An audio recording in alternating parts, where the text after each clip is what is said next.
શું નામ છે આપનું? મીતાબેન. મીતાબેન. કયું ગામ છે આપનું? જુનાગઢ. જુનાગઢ. તો આપ અહીંયા આવ્યા હતા ઘસારા માટે થઈને, જે દર્દ હતું પગનું, તો અત્યારે આપને કેમ છે? 50% બરોબર છે. કેટલી જગ્યાએ ફરી આવ્યા છો? લગભગ 15 ગામ ફરી દીધા. બધાય દવાખાના ફરી લીધા. બધાય ફરી બરોબર દીધા. છે. પૈસાય બહુ ખર્ચા. બહુ ખર્ચા. અહીંયા આપણે તમને કીધું તમ તારે દવા લ્યો કે ન લ્યો. મેં તમને ફ્રી ઓફ દવામાં સારું કરી દીધું. પછી તમને કીધું દવા લેવી હોય તો તમે લઈ જઈ શકો છો, કોઈ જબરજસ્તી નથી. પણ જે જરૂર છે એ લેવું જરૂરી છે. પણ જે નિયમ આપ્યા છે એનું પાલન કરશો તો મજા આવશે. તો તમને અહીં કેવું લાગ્યું આવીને? બહુ સરસ લાગ્યું. સરસ લાગ્યું? હું તો રોજ વિડિયો જોતી હા. તમારા. એમ થાય જલ્દી જાઉં ત્યાં. તમને કેમ લાગ્યું? સરસ લાગ્યું અહીંયા કામ? આપને જે પ્રમાણે દવાનું કીધું છે એ પ્રમાણે કરશો એટલે 2 દિવસમાં જ રેડી થઈ જશો. બરોબર છે. પછી મને કહેજો, તમે તારે કોન્ટેક નંબર હોતા આપ્યા છે બેન તમને, કે તમે કોલ કરી શકો છો દીકરી. બરોબર. અને મેં કીધું એ પ્રમાણે કોઈનો ભરોસો કરવાનો નથી. બરોબર. ક્યારે શેતાન મળી જાય કાંઈ નક્કી નથી. એટલે શેતાનોથી સાવધાન રહેવું જરૂરી છે. કોઈ પણ વસ્તુ ખવડાવે કોઈ તો ન ખાવી કે ન પીવી. બરાબર. આપણને જે ઘરેથી લઈ જાય એ જ ખાવું પીવું. કોઈનો વિશ્વાસ કર્યા જેવો સમય નથી. તો મેં તમને બધાને વાત કરી તે બરાબર છે. તમને કેમ છે અત્યારે? સારું છે?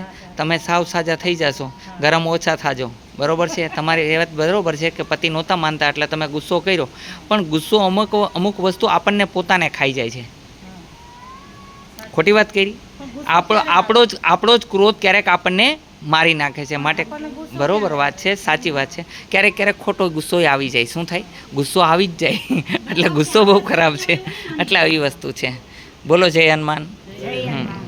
તમને બાબા વિશે જે વાત કરી તે બરોબર છે. મેં તમને કીધું એ પ્રમાણે કરશો ને? બરોબર છે.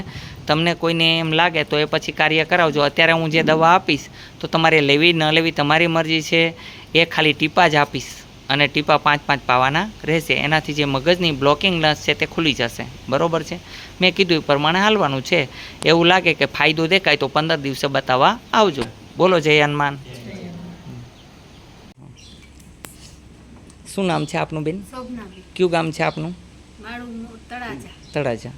તો આપણે સાયટિકાનો પ્રોબ્લેમ હતો તો અત્યારે કેમ છે અહીંયા આવ્યા પછી? સારું છે દીકરી? તો અહીંનું કામ કેમ લાગ્યું આપને? સરસ લાગ્યું? આવીને ખુશ થયા? હા. તમારું શું નામ છે બેન?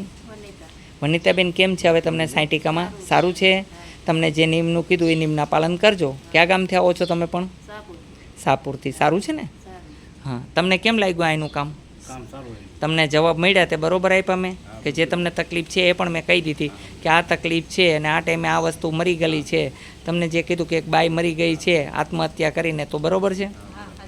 અને મેં તમને કીધું કે ભાઈ એક છોકરો આની પહેલાં મરેલો છે, તમે સ્વીકાર કર્યું. બરોબર છે. એ પણ કહી દીધું. હું અત્યારે જ્યોતિષ નથી કરતો છતાંય મેં તમને કીધું. આ દિલથી કીધું, કારણ કે ઘણી વખત તકલીફ દૂર ન થતી હોય એટલે અમારે કહેવું પડે. બરોબર છે. હા. મેં કહી દીધું ને, જુવાનનું જ કીધું. બેન કુંવારા મરી ગયા મેં તમને કીધું ને. અને જે તમે કાર્ય પિતૃ કરાવ્યા તે સક્સેસ નથી એ કહી દીધું. અત્યારે જે સાયટિકાનું તમારું કામ કર્યું તો પહેલાં કરતાં રાહત છે તમને? રાહત છે ને? જે તમને કેટલા વર્ષથી નથી મળતું? 4 વર્ષથી. અત્યારે તમને સારું છે. તમે 5 દી કેડે મને ફોન કરશો મને હાવ સારું છે બાપુ. બરોબર છે. તમને કેમ લાગ્યું અહીંનું કામ? સારું લાગ્યું? હા. એમ અહીં દિલથી મેં કામ કરી દીધું. અહીંયા મારો કોઈ સ્વાર્થ નથી. અહીંયા ખાલી દવાનું ચાર્જ છે. તમારી પાસે દવાના પૈસા નથી તો એક વાત અલગ છે. બાકી દવા સિવાય કોઈ ચાર્જ લેવામાં આવતું નથી. બોલો જય હનુમાન. અહીંયા આવવા માટે થઈને આટકોટથી ગુંદાળા, ગુંદાળાથી ગરણી, ગરણીથી થોરખાણ રોડ ઉપર આદેશ આશ્રમ આવેલો છે. અહીંનો સમય સવારે 9 થી 12, સાંજે 4 થી 6 અને સોમવારે રજા રહે છે. અહીં જે કામ થાય છે એ મેલડીમાંની સમક્ષ, હનુમાનની સમક્ષ કામ થાય છે.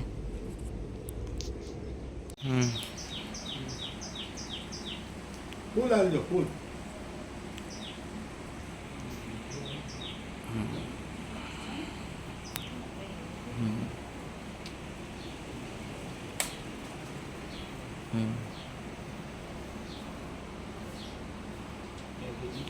તમારી નજર અમે હવે કેમ હાલે છે?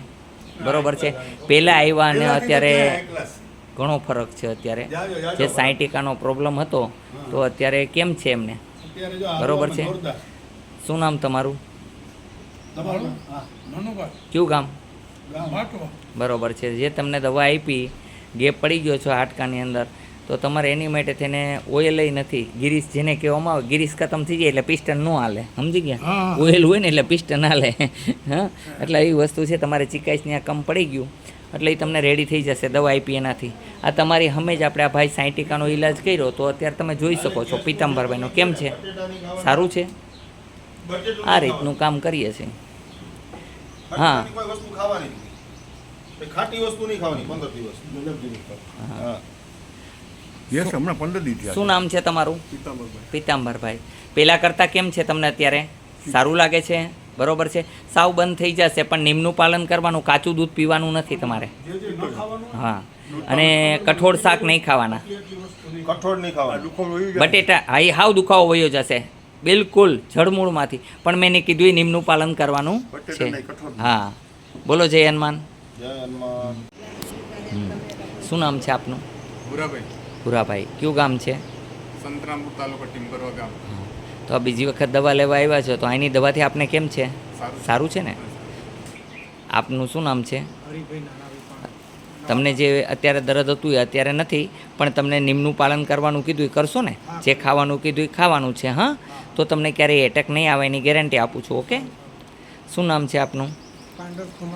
તમને જે અરસ મચાનો પ્રોબ્લેમ છે એ બધો સોલ્વ થઈ જશે, પણ મેં જે પાણીમાં બેસવાનું કીધું એ બેસવાનું છે. ઓકે. નિયમના બધા પાલન કરશો ને? શું નામ છે તમારું? આપણે બળતરા થતી હતી, કેટલા સમયથી બળતરા હતી શરીરમાં? હા, તો અત્યારે બળતરા બંધ થઈ ગઈ છે, હંમેશા માટે બંધ રહેશે. પણ મારા નિયમનું પાલન કરશો કે નહીં કરો? મેં જે નિયમ બતાવ્યા એ પાલન કરવાનું ને દવા રેગ્યુલર લેવાની. બોલો જય હનુમાન. તો અહીંયા આવવાથી કેવું લાગ્યું? સારું લાગ્યું? બોલો જય હનુમાન. અહીંયા આવવા માટે થઈને આટકોટથી ગુંદાળા, ગુંદાળાથી ગરણી, ગરણીથી થોરખાન રોડ ઉપર આદેશ આશ્રમ આવેલો છે. અહીંનો સમય સવારે 9 થી 12, સાંજે 4 થી 6 અને સોમવારે રજા રહે છે.